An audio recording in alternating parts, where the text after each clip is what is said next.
जय हिंद, नमस्कार दोस्तों। आशा करती हूँ आप सभी अच्छे होंगे और आपका आने वाला समय भी मंगलकारी होगा। बात करते हैं, धर्म युग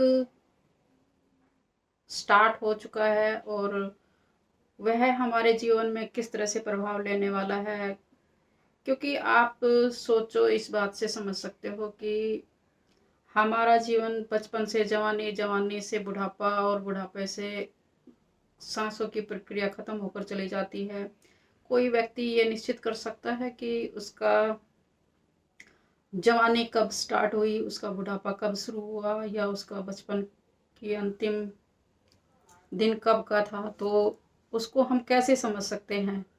इसी तरह से धर्मयुग की को भी धीरे धीरे धीरे धीरे करके कोई भी प्रक्रिया शुरू होती है तो उसको थोड़ा टाइम लगता है और धीरे धीरे हमारे जीवन में कहीं ना कहीं वो बदलाव आप देखोगे कि आने वाले समय में किस तरह से आपके जीवन में बदलाव होता हुआ नजर आएगा। या तो प्राकृतिक कर देगी या फिर कुछ हालात इस तरह के बन जाएंगे कि इंसानी जगत को जो खुद ब खुद बदलना पड़ेगा उस परमात्मा के लिए, परमात्मा को याद करते हुए कहीं ना कहीं हम उन सब चीज़ों को, क्योंकि जब इंसान अगर अपने आप में खुद बदलाव नहीं करता है तो परमात्मा खुद बाध्य हो जाता है उस बदलाव कराने के लिए। इसी तरह से कोई भी परिस्थिति आती है तो वो एकदम से नहीं आती, उसकी प्रक्रिया धीरे धीरे सम शुरू होती है। ये ज्योतिषीय गणना या ब्रह्मांड में जितने भी हमारे ऊर्जा तत्व बैठे हुए हैं वो कहीं ना कहीं हमारे जीवन पर इफेक्ट डालते हैं और ब्रह्मांडीय ऊर्जा कहीं ना कहीं बैलेंस बनाकर रखती है और उसी बैलेंस को बनाकर रखने के लिए ही परमात्मा ये कदम उठाते हैं कि किस तरह से प्रकृति में बैलेंस बनाकर या मनुष्य जगत को किस तरह से चेताकर उस चीज को आगे बढ़ाया जाए। परमात्मा कभी भी किसी का अनहित नहीं करता, ना ही वो किसी के विनाश के लिए सोचता है। उसका उद्देश्य सिर्फ ये रहता है कि पर जो हमारे बच्चे हैं, जो हमारा ये मनुष्य जगत है, वो सही रास्ते पर चले और सही जगत को सही दिशा देते हुए ही कहीं ना कहीं आपस में प्यार प्रेम से वो सब प्रक्रिया चलती रहे। क्योंकि सर जो भी अनैतिक कार्य होते हैं वो कहीं ना कहीं परमात्मा उसके विरोध होता है और परमात्मा नहीं चाहता कि उसके बच्चे किसी गलत रास्ते पर जाएं। वो तो सदैव यही चाहता है कि वो अच्छे रास्ते पर जाए।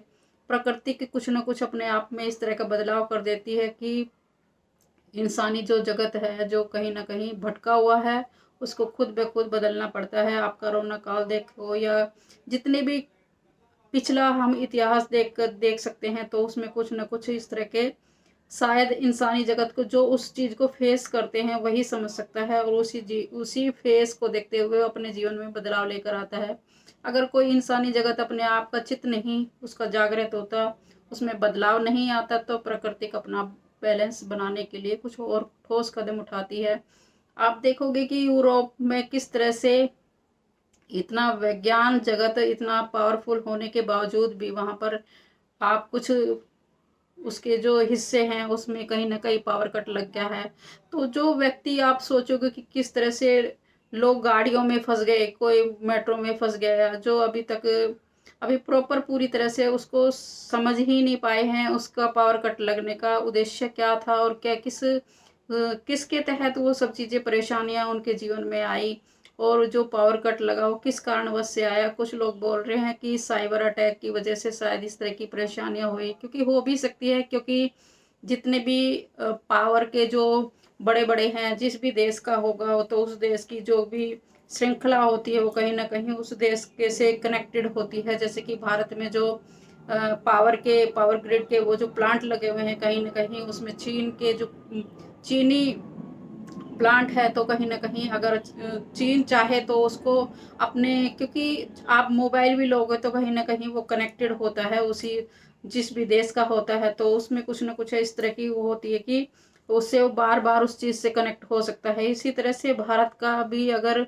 चीन का है तो उसमें चीन उस पर हस्तक्षेप कर सकता है और कहीं ना कहीं उस पर साइबर अटैक कर सकता है। इस तरह से सभी देशों को सचेत हो जाना चाहिए, क्योंकि इस तरह की घटना यूरोप के साथ हुई है तो कहीं ना कहीं वो अन्य देशों के साथ भी हो सकती है। अभी अगर समय रहते हम इस तरह की चेतावनी को समझ ले तो आने वाले समय पर हमारे जीवन में वो सब दुख तकलीफ ना आए। और मैं सरकार से गुजारिश करती हूँ कि सरकार भी इस पर ख़ास तौर से अभी से ध्यान देना शुरू कर दें। अगर हमारे पावर ग्रिड में अगर इस तरह का कोई भी कट लग जाता है तो पूरा देश किस तरह से बाधित हो जाता है। क्योंकि आप सोचो कि हमारा जितना भी आजकल सोशल मीडिया है या जो भी हमारा सभी काम नेट के ज़रिए से ही हो रहा है और पूरा भारत नेट से जुड़ा हुआ है। तो अगर नेट बंद हो जाता है या नेट के ज़रिए से बिजली बंद हो जाती है तो किस तरह से हमारे जीवन में उथल पुथल मच सकती है।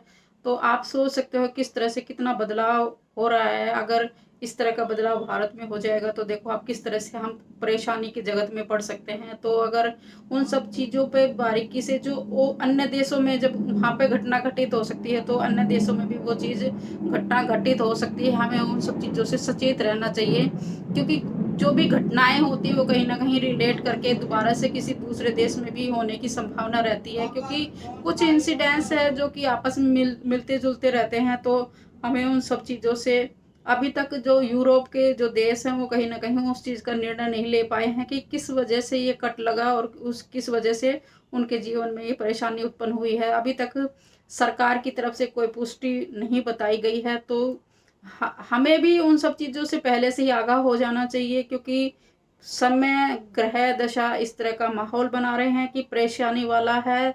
तो हमें पहले से ही अगर हम उन सब चीज़ों पर ध्यान देना शुरू कर दे तो क्योंकि सावधानी होना और सचेत होना ही हमारे जीवन में बदलाव लेकर आ सकता है। क्योंकि अगर हम सावधानी रखेंगे सचेत रहेंगे तभी अपने देश के लिए आगे कुछ कर पाएंगे। क्यों अगर हम जिस तरह से पुलवामा का पहलगाम की जो घटना घटित हुई है कहीं ना कहीं उसमें हमारी ही चूक है, हमारे लोगों की चूक है।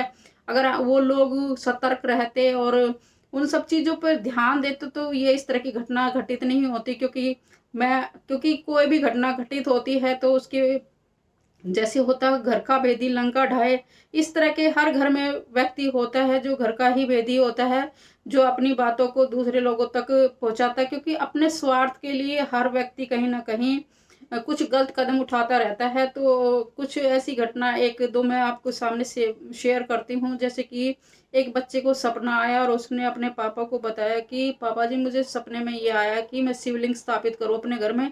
अगर शिवलिंग स्थापित करते हैं तो हमारे घर में जो दुख तकलीफ है वो दूर हो जाएगी। तो उसके पापा ने सोचा कि मैं क्योंकि वो प्राण प्रतिष्ठा करनी होती है या उसको किस तरह से स्थापित करना होता है तो उसने सोचा कि क्यों ना मैं मंदिर से चुरा कर उसको अपने घर पर लेकर आ जाऊं, उसको स्थापित कर दूं। तो हमारी मानसिकता कितनी खराब हो चुकी है उसको, क्योंकि अगर हम उसको बाहर से लाकर अपनी श्रद्धा भाव से उसको शिवलिंग को अपने घर पर स्थापित करते हैं तो भी वो इतना ही इफेक्ट करता है। लेकिन हमारे मन में हमारी जो मानसिकता में कहीं ना कहीं वो लग चुका है, घून लग चुका है, जो कि हमारे आए दिन उसको हमारे इंसानी जगत को कचोटता रहता है और उसको नुकसान पहुंचाता रहता है। इस तरह से ना जाने कितनी घटनाएं हैं जो कि इंसानी जगत को शर्मसार करती है और कहीं ना कहीं हमें शर्मसार करने पर मजबूर भी करती है कि हम इस तरह के कदम उठाते रहते हैं जो कि इंसानी जगत धर्म को लेकर कहीं ना कहीं हम उसकी हानि करते रहते हैं, उसके विरोध में बात करते रहते हैं या उसके विरोध से हटकर कुछ ना कुछ करते रहते हैं। क्योंकि अगर हम सनातन को देखें तो कहीं ना कहीं वो इतना गूढ़, इतना रहस्य, इतना ब्रह्मांडीय जो ऊर्जा है उसको समझना बहुत मुश्किल है। क्योंकि एक एक ग्रह हमारे जीवन पर किस तरह से इफेक्ट डालते हैं वो सालों साल पहले हमारे ऋषि मुनियों ने कुछ ताम्र पत्र पर या कुछ ग्रंथों के जरिए हमें समझाने की कोशिश की। क्योंकि भारत इतना गूढ़ रहस्य वाला भारत है, क्योंकि वहाँ के जो आज तक वैज्ञानिक उन सब चीज़ों को नहीं समझ पाए, वो भी हमारे ऋषि मुनियों ने हमारे सामने वो चीज़ें खोल कर रख दी थी। क्योंकि जब इतना विज्ञान भी जगत हमारे सामने सक्षम नहीं था, उससे पहले हमारे ऋषि मुनि कितने सक्षम थे ध्यान के जरिए अपनी ऊर्जाओं को संचरित करके अपने सूक्ष्म शरीर के माध्यम से अगर हम चाहे तो खुद भी वो सब चीज़ें अचीव कर सकते हैं। लेकिन हमारा जो अभी विज्ञान के जगत में पढ़कर हम उसी बाहरी दुनिया में फंसे हुए हैं। हम अपनी आंतरिक चेतना को जगाना ही नहीं चाहते, अपनी आंतरिक चेतना के जरिए उस ब्रह्मांड तक जागने की कोशिश ही नहीं करते। कहीं ना कहीं हमारी जो बीच में खंडित माहौल हुआ उसकी वजह से हम कहीं ना कहीं भ्रम में पड़ गए। तरह से हमारे वेद ग्रंथ लिखे हुए थे उसको कहीं ना कहीं उसको भ्रमित किया गया, उसमें बीच में कुछ गलत डाले गए ग्रंथ और बीच में ताकि जो इंसानी जगत को, जो हमारे भारत में इतना गूढ़ रहस्य था, उसको धूमिल किया गया। तो वही समय दोबारा से आने वाला है, क्योंकि जो भी पुराना समय होता है वो इतिहास के रूप में हमें देखने को मिलता है और उस इतिहास से कुछ सीखने को मिलता है। इसी तरह परमात्मा भी सीखता है और आने वाले समय में फिर से दोबारा से धर्म युग की स्थापना दोबारा से स्टार्ट हो चुकी है।